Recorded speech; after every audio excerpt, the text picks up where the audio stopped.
नमस्कार दोस्तों, आपका स्वागत है राउजिंग स्टोरी क्लब में, जहां हम लाते हैं पुरानी कथाओं को नई ऊर्जा और नए अंदाज में। आज की कहानी है शौर्य, बुद्धि और अद्भुत शक्ति की। एक ऐसी कथा जिसे सुनकर आपकी रूह तक कांप उठेगी। शुरू करने से पहले, अगर आपको हमारी कहानी कहने की शैली पसंद आती है तो कृपया लाइक, शेयर और सब्सक्राइब जरूर करें। आपका सहयोग हमें और भी शानदार कहानियां बनाने की प्रेरणा देता है। तो चलिए, बिना देर किए शुरू करते हैं आज की रोमांचक कथा। कई बार युद्ध धनुष, तलवार और सेना से नहीं होते। कई बार युद्ध दो मनुष्यों के हृदय में छिपी हुई अग्नि से होते हैं। आज की कहानी दो शरीरों की शक्ति की नहीं, दो नियतियों की टक्कर की है। एक और भीम, जिसे शक्ति का वरदान जन्म से मिला था। दूसरी ओर जरासंध, जिसका शरीर जन्म से ही मृत्यु को धोखा देना जानता था। एक धर्म के लिए लड़ा, दूसरा अपने घमंड के लिए। और जब एक दिन ये दोनों मनुष्य नहीं बल्कि दो महापर्वत आपस में भिड़े तो समय भी रुक गया। आज आप उस पूरे युद्ध की कथा सुनेंगे।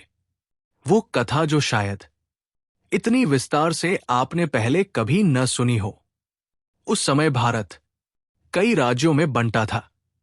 हर राज्य का अपना गर्व था, अपनी सेना थी, अपनी राजनीति थी। लेकिन सबके ऊपर एक शक्ति थी जिसका नाम सुनते ही राजाओं के चेहरे सख्त हो जाते थे। वो शक्ति थी मगध साम्राज्य। मगध कोई सामान्य राज्य नहीं था। युद्ध कला का केंद्र, उत्तम घुड़सवारों का निवास, अनगिनत हाथियों का दल और लोहे की ढाल से मजबूत किले। उसका राजा जरासंध, एक ऐसा योद्धा जिसने युवावस्था से लेकर वृद्धावस्था तक कभी अपनी शक्ति का क्षय नहीं होने दिया। उसकी प्रतिष्ठा इतनी ऊंची थी कि कई राजा उससे गठबंधन करने में गर्व महसूस करते थे। पर उसकी अग्नि एक घटना ने भड़का दी। उसके दामाद कंस का वध। कंस को मारा था कृष्ण ने। यही वो बिंदु था जहां से कहानी धीरे धीरे विनाश की ओर बढ़ती है। अध्याय 1, जरासंध का जन्म। ये घटना सिर्फ एक चमत्कार नहीं, एक शाप और वरदान का मेल थी। राजा बृहद्रथ मगध के सबसे शक्तिशाली शासकों में थे, पर उन्हें संतान नहीं थी। उन्होंने वर्षों तक यज्ञ, तप और दान किए। आखिरकार एक ऋषि ने उन्हें वरदान दिया। एक फल दिया गया जिससे एक पुत्र उत्पन्न होगा। राजा ने दोनों रानियों को आधा आधा फल दे दिया। समय बीता, रानियों ने संतान उत्पन्न की, पर दोनों ने मांस के टुकड़े दिए। न कोई आकार, न कोई सांस। महल शोक में डूब गया। हर ओर रोना, हर ओर निराशा। पर तभी महल में प्रवेश करती है एक बूढ़ी दाई। जरा उसकी आंखें शांत, लेकिन आवाज दृढ़। मुझे दो इन्हें, वो बोली। लोग आश्चर्य में थे, पर राजा ने अनुमति दी। जरा ने दोनों टुकड़े हाथ में लिए। थोड़ी देर मंत्र बुदबुदाए और उन टुकड़ों को इस प्रकार जोड़ दिया जैसे वो जन्म से यही काम करती आई हो। क्षण भर में एक तेज रोदन की आवाज हुई। शिशु जीवित था। राजा आनंद से भर उठे, पर जरा धीरे से बोली, ये बालक महान होगा, पर इसके जीवन में तुम्हें सावधान रहना होगा। जहां चमत्कार होते हैं वहां संकट भी छिपा होता है। और तब से बच्चे का नाम पड़ा जरासंध। ये कहानी केवल जन्म की नहीं, एक मनोवैज्ञानिक आधार है जिससे उसके हृदय में हमेशा एक असुरक्षा रही। वो असुरक्षा उसे और अधिक शक्तिशाली बनने की ओर धकेलती गई।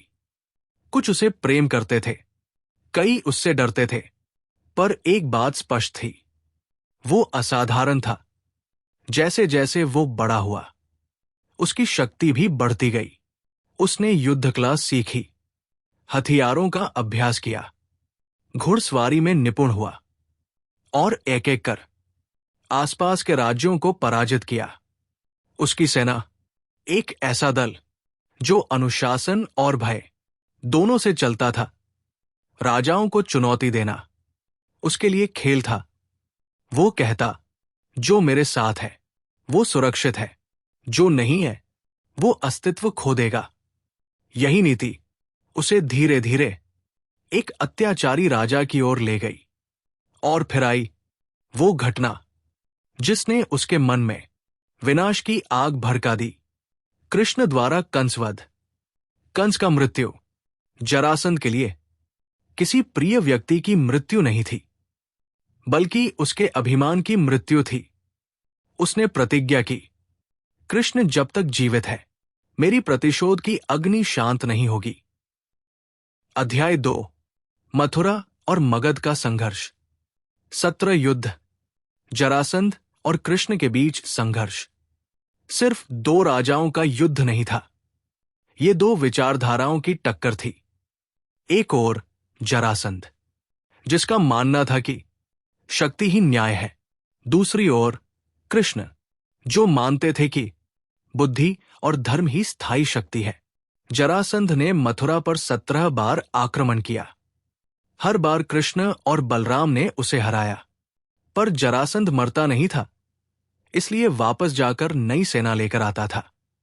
जरासंध लगातार हमले करता था, क्योंकि उसका उद्देश्य केवल जीतना नहीं, बल्कि यादव वंश को मिटाना था। जब कृष्ण ने कंस को मारा, जरासंध ने इसे अपनी पुत्रियों का अपमान, अपनी प्रतिष्ठा का विनाश और अपने साम्राज्यवाद को चुनौती माना। उसे लगा, जब तक कृष्ण जीवित है मेरा सम्मान अधूरा है। यादव एक बुद्धिमान, चतुर और रणनीतिक समुदाय था। कृष्ण के आने से उनका प्रभाव तेजी से बढ़ रहा था। जरासंध को डर था कि यादव भविष्य में मगध का विकल्प बन सकते हैं। जरासंध का लक्ष्य था संपूर्ण आर्यावर्त का सम्राट बनना। कृष्ण उसकी इस योजना में सबसे बड़ा बाधक थे। कई उत्तर पूर्व, यवन और पश्चिमी जनजातियां जरासंध के साथ थी। कृष्ण की कूटनीति इन गठबंधनों को कमजोर कर रही थी। इसलिए जरासंध कृष्ण को एक राजनीतिक प्रतिद्वंदी मानता था। अब मथुरा लगातार 17वीं बार संघर्ष के कारण कमजोर होने लगी थी। कृष्ण ने देखा, अब एक और युद्ध यादवों को खतरे में डाल देगा। वे समझ गए, जरासंध से सीधे टकराव का अर्थ होगा निरर्थक जनहानि। इसलिए उन्होंने इतिहास का सबसे महत्वपूर्ण रणनीतिक निर्णय लिया। कृष्ण ने रातों रात यादवों को संगठित किया। उन्होंने कहा, हमारा उद्देश्य युद्ध जीतना नहीं, जनरक्षा है। इसलिए मथुरा से समुद्र तट तक पूरा यादव समुदाय स्थानांतरित किया गया। वहां कृष्ण ने समुद्र द्वारा संरक्षित एक अद्भुत जलनगर बसाया। द्वारका इतनी सुरक्षित थी कि कोई भी सेना उसे आसानी से नहीं जीत सकती थी। अध्याय 3, रक्त यज्ञ, इतिहास का सबसे क्रूर संकल्प। जरासंध ने एक महायोजना बनाई। उसने कहा, मैं 100 राजाओं की बलि दूंगा और इस यज्ञ से पूरे भारत पर अपना प्रचंड प्रभाव स्थापित करूंगा। वो राज्यों को जीतने लगा। राजा बंदी होने लगे, परिवार रोने लगे, राज्य भयभीत हो गए। गिरिव्रज के कारागार में कई अंधेरी कोठरियां थी। सड़ी हवा, भूख, घाव और निराशा यहां कैद थे। 76 राजा। इतिहास में ये उल्लेख मिलता है कि वो 100 पूरे होने पर महायज्ञ करता। कृष्ण जानते थे, अगर ये यज्ञ हो गया तो पूरा भारत लहूलुहान हो जाएगा। कृष्ण ने कहा, अब सिर्फ एक उपाय है, जरासंध को रोका जाए और उसका अंत अब निश्चित किया जाए। कृष्ण ने सभा में कहा, जरासंध को युद्ध में हराया जा सकता है, पर मारना कठिन है। हमें उसके रहस्य तक पहुंचना होगा। अर्जुन बोले, हम सेना लेकर हमला क्यों न करें? कृष्ण मुस्कुराए, क्योंकि उसके नगर की दीवारें 5 पर्वतों जितनी मजबूत है और युद्ध का परिणाम कई निर्दोषों का अंत होगा। भीम बोले, तो क्या करें हम? कृष्ण बोले, जरासंध को अकेले में युद्ध चाहिए।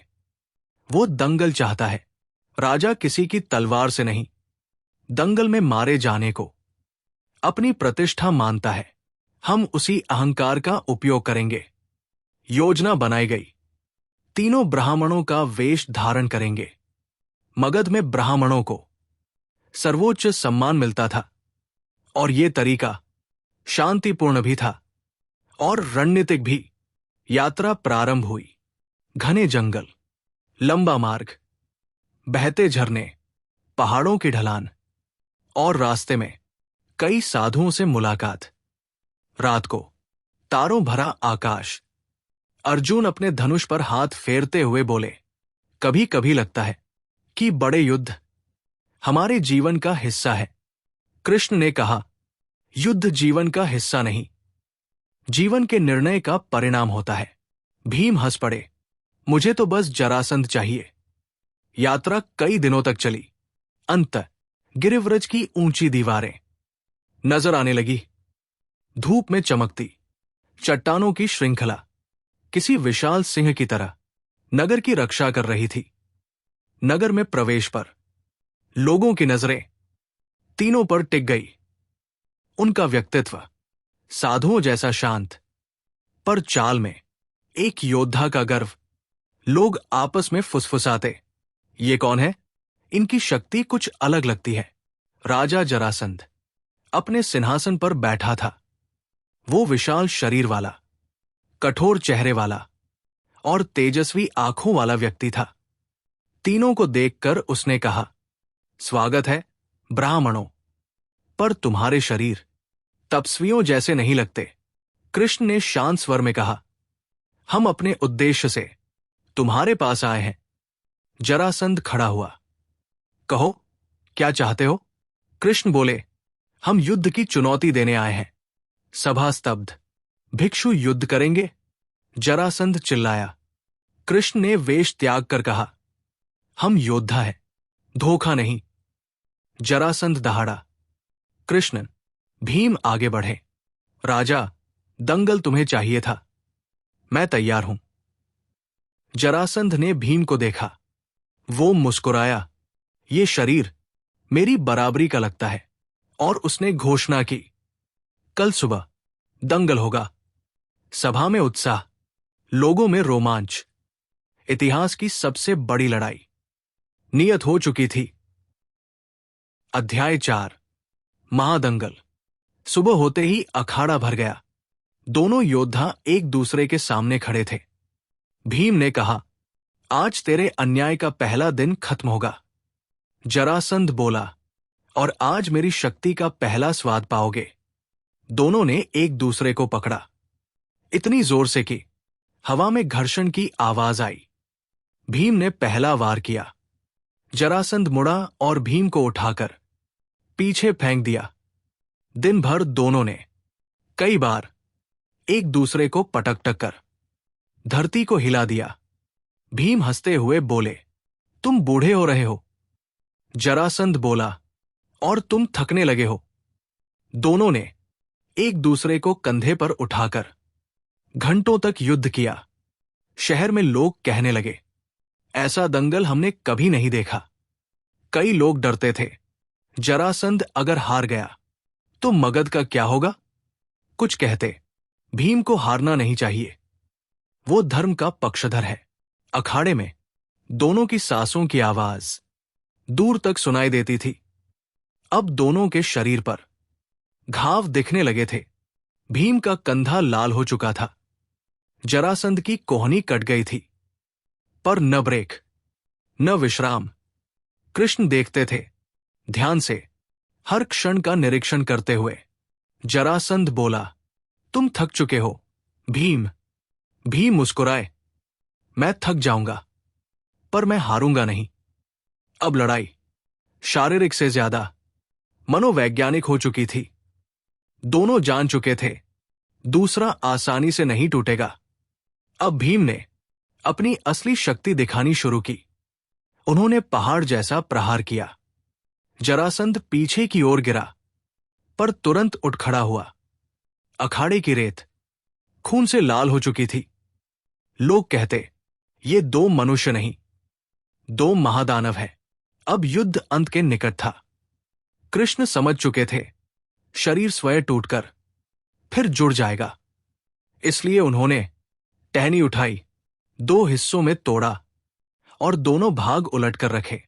भीम समझ गए, यही इसका रहस्य है। भीम ने जरासंध को उठाया, घुमाया, इतनी ताकत से मारा कि जमीन कांप उठी। अखाड़े की दीवारें हिलने लगी।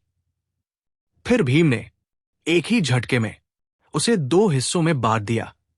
दोनों हिस्से हल्के हल्के हिलने लगे। कृष्ण चिल्लाए, उलट दो। भीम ने तुरंत दोनों हिस्सों को उलट कर रखा। क्षण भर में जरासंध शांत हो गया। इतिहास का महान अत्याचारी अब समाप्त हो चुका था। मगध के कारागार खोले गए। 76 राजा सालों बाद आजाद हुए। कई रोने लगे, कई भीम को गले लगाना चाहते थे, पर भीम ने उन्हें स्नेह से रोका। कृष्ण बोले, धर्म की जीत हुई है। जरासंध का पुत्र सहदेव नए राजा बने। उन्होंने प्रतिज्ञा की, मेरे राज्य में कभी अत्याचार नहीं होगा। मगध ने वर्षों बाद सुख की सांस ली। भीम और कृष्ण द्वारका लौटे। अर्जुन उनके साथ था। उन तीनों ने भारत का भविष्य बदल दिया था। इस कहानी का पहला सबक, बहुत शक्ति होना अच्छा है, पर बहुत अहंकार होना विनाश है। दूसरा सबक, रणनीति शक्ति से बड़ी होती है। जरासंध को सिर्फ बल से नहीं हराया गया, बुद्धि से हराया गया। तीसरा सबक, धर्म का मार्ग कठिन होता है, पर अंत में वो विजय तक अवश्य ले जाता है। चौथा सबक, जीतने के लिए कभी कभी स्वयं को भी सीमाओं से पार करना पड़ता है। भीम ने यही किया। आपने इस कहानी से क्या सीखा? कमेंट में जरूर लिखें। तो दोस्तों, ये थी आज की अद्भुत और प्रेरणादायक कथा। उम्मीद है आपको ये कहानी दिल को छूने वाली और ज्ञान से भर देने वाली लगी होगी। यदि ये वीडियो आपको अच्छा लगा हो तो लाइक, शेयर और सब्सक्राइब करना बिल्कुल न भूलें। आपका हर एक लाइक और सब्सक्रिप्शन हमारे लिए नई ऊर्जा लेकर आता है और हमें ऐसी ही शक्तिशाली कहानियां आप तक पहुंचाने में मदद करता है। हमें कमेंट में जरूर बताइए कि आपको इस वीडियो का कौन सा हिस्सा सबसे ज्यादा पसंद आया। फिर मिलेंगे एक नई कहानी के साथ। तब तक के लिए धन्यवाद और नमस्कार।